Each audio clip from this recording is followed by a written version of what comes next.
will do. It was sometime in early September. Well, you were lazy about it, you made me wait around. I was so crazy about you. Alright, this is Phil Beats and DJ Andres Marcio.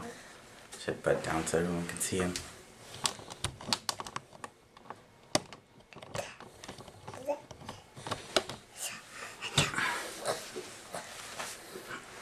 Oh, okay. Are you on camera now? Yes, we are. This is something that I've wanted to do for a while now. It's military, questions, answers, because everyone wants to know about the military.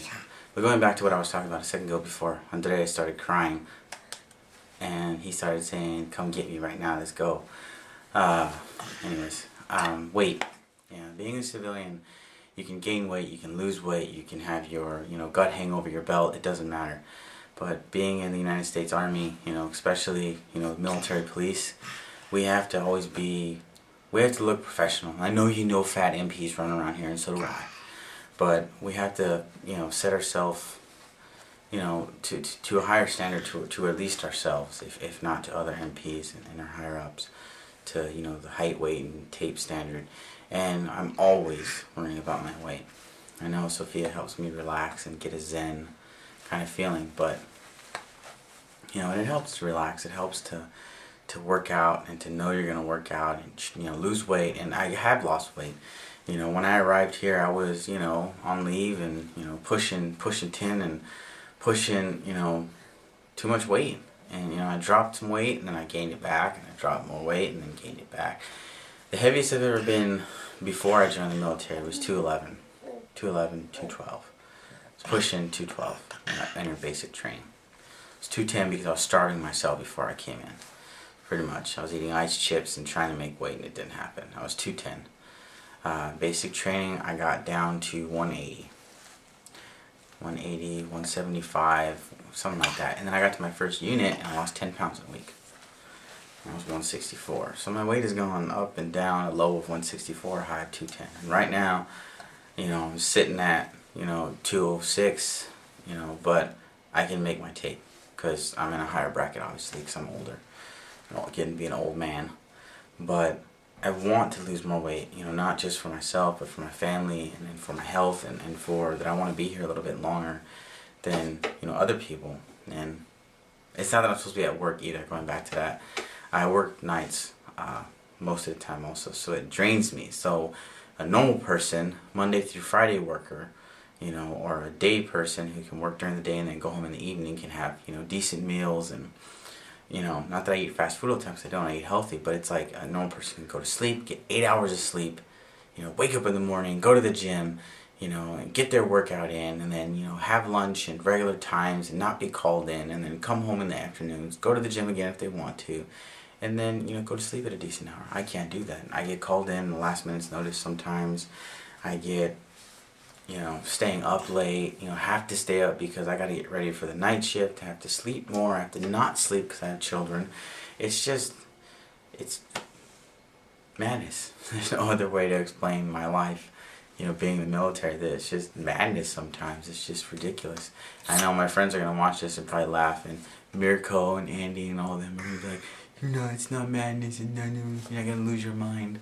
No, we're not going to lose our mind. But some people have, what I'm talking about. But anyways, beside the point, it's like you join the military thinking, yeah, you're going to be in shape, but then you get to some units that just,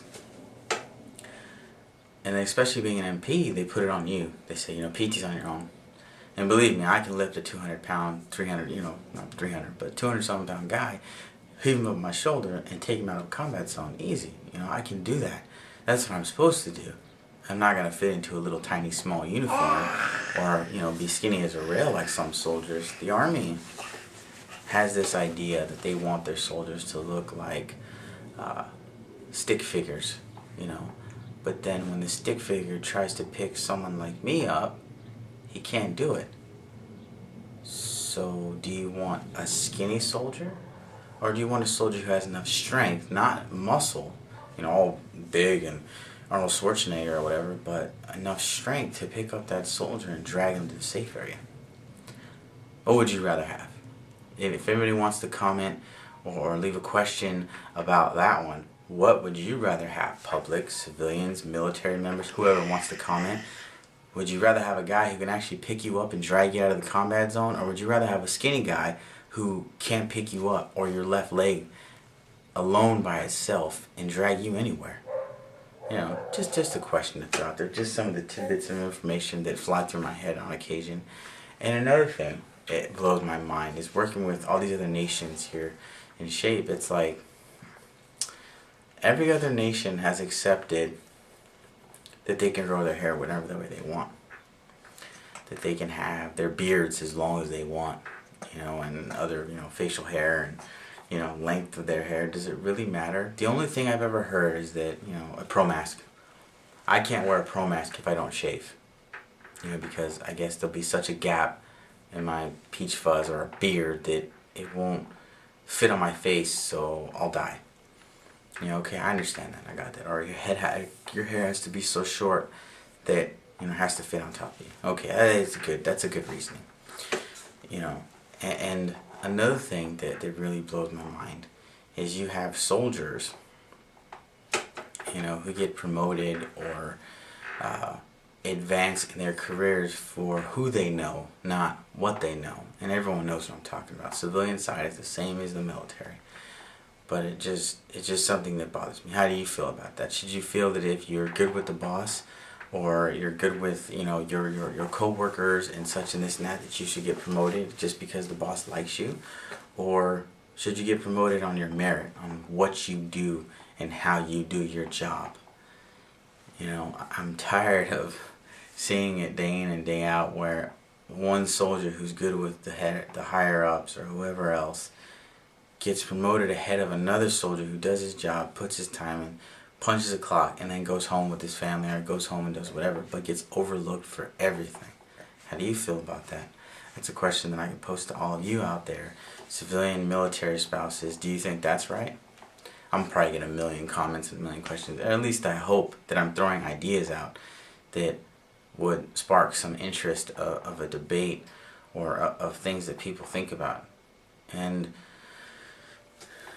it's just the stuff that I think about, and then some of these people that, do that, it's widely based, it's widely based on some of the dumbest things that I've ever seen in my entire life.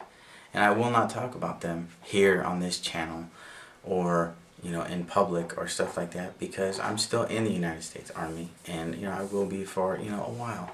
So I can't do that.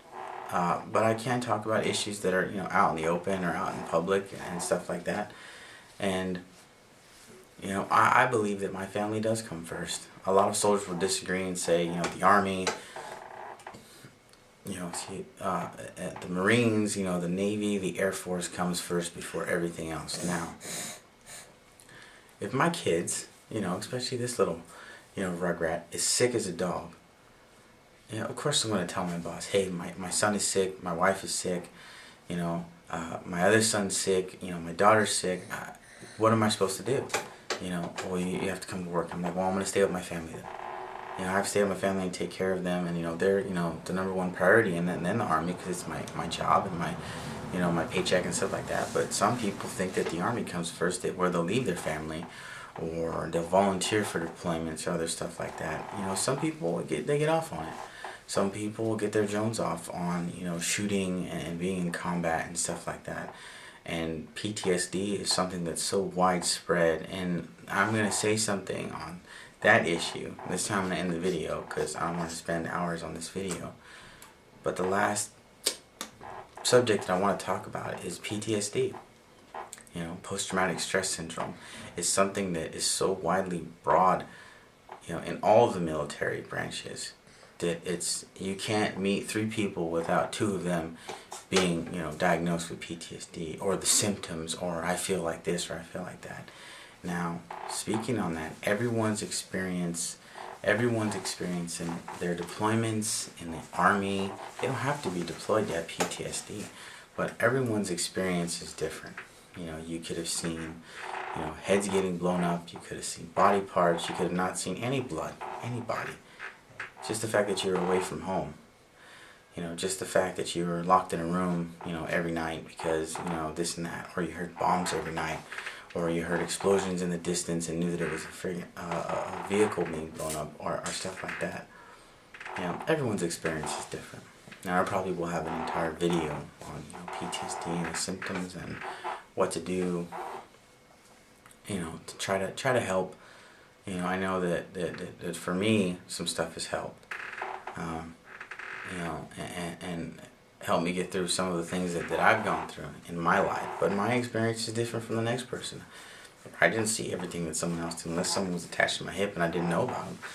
You know, or maybe they took it differently, you know. You tired?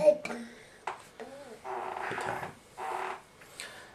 You know, but that's all I want to talk about. I don't mean to be all, you know, depressing or low at the end.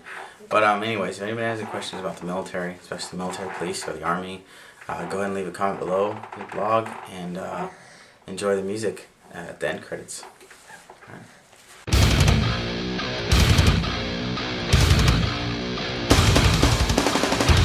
If she's for the